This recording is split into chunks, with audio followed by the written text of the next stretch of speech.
Assalamualaikum warahmatullahi wabarakatuh dan selamat sejahtera. Pagi-pagi pergi ke muara, pergi menangkap burung kedidi.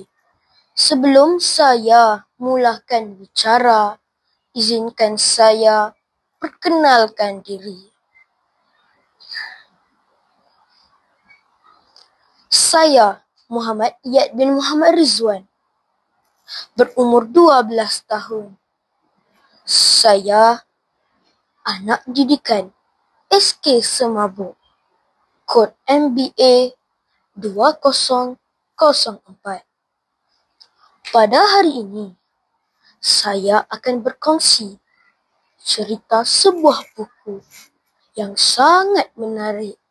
Malah, bukan sahaja menarik, tetapi penceritaan buku ini amat dekat dengan kehidupan kita sebagai murid.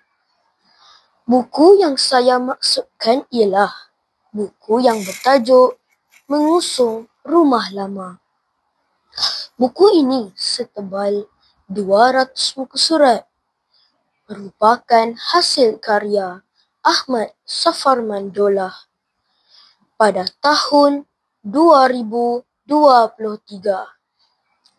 Hizral adalah seorang kanak-kanak yang berusia 12 tahun yang tinggal bersama datuk dan neneknya, iaitu Tok Wan dan Opah Ida. Sejak kecil lagi, Hizral memang telah diasuh dan dididik oleh datuk dan neneknya di kampung. Ibu bapa Hizral merupakan seorang guru yang bekerja di bandar. Oleh sebab sejak kecil lagi telah tinggal bersama datuk dan neneknya, mereka sangat rapat. Pada suatu hari, Hizral mendapat tahu daripada perbualan datuk dan neneknya yang mereka terpaksa berpindah dari rumah itu. Rumah yang didiami Hizral adalah rumah pusaka yang bercirikan tradisional. Oleh itu, datuk dan neneknya amat sayang akan rumah tersebut. Utih Leli, seorang pemilik tanah, sedang mengusahakan satu projek besar yang melibatkan sekitar kawasan tersebut. Projek yang dijalankan oleh Utih Leli itu boleh menyebabkan rumah Tok Wan ditenggelami air kerana Utih Leli ingin menutup saluran air di belakang rumah Tok Wan. Jadi, sudah tentu sekiranya hujan lebat akan menyebabkan rumah Tok Wan banjir dan ditenggelami air. Lebih bahaya lagi, rumah Tok Wan terletak di kawasan tanah rendah. Tok Wan telah membeli sebidang tanah kebun yang terletak di pinggir sawah. Tok Wan juga telah merancang untuk membina rumah baru di sana.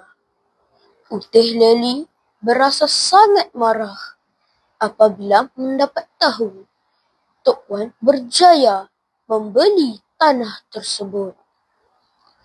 Ini kerana Utih Leli telah banyak kali ingin dapatkan tanah tersebut, tetapi tidak berjaya kerana pemilik tanah tersebut tidak mahu menjual tanah dengannya. Kisah Tok Wan yang telah dipaksa berpindah oleh Utih Leli menjadi buah mulut penduduk kampung.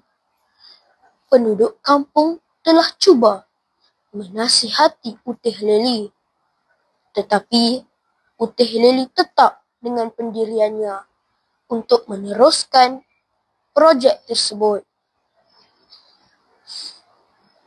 Penduduk kampung berasa kasihan dan telah bersama-sama menghulurkan bantuan kepada Tok Wan.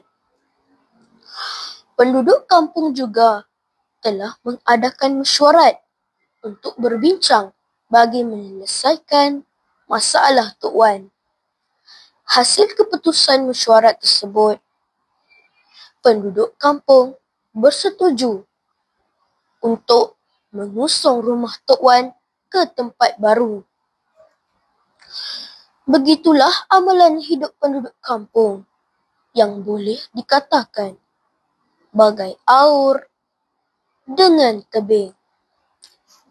Hizral amat teruja apabila mendapat tahu rumah Tok Wan akan diusung. Pada hari kejadian, suasana amat meriah apabila semua penduduk kampung ambil bahagian. Kaum lelaki bersama-sama berganding bahu mengusung rumah Tok Wan, manakala kaum perempuan pula bergotong royong menyediakan minuman. Keluarga Tok Wan amat bersyukur kerana dengan bantuan penduduk kampung, rumah Tok Wan berjaya dipindahkan. Banyak pengajaran dan nilai yang terdapat dalam buku cerita ini jika kita membacanya. Antaranya, sikap tolong-menolong dan saling membantu dalam kalangan penduduk kampung telah berjaya memindahkan rumah Tok Wan. Patut kita contohi. Nilai yang kedua, sikap tolak ansur hendaklah diterapkan agar kita dapat hidup aman dan harmoni. Yang terakhir, kita haruslah menghargai dan memelihara warisan nenek moyang kita agar tidak ditelan zaman. Sekian, terima kasih.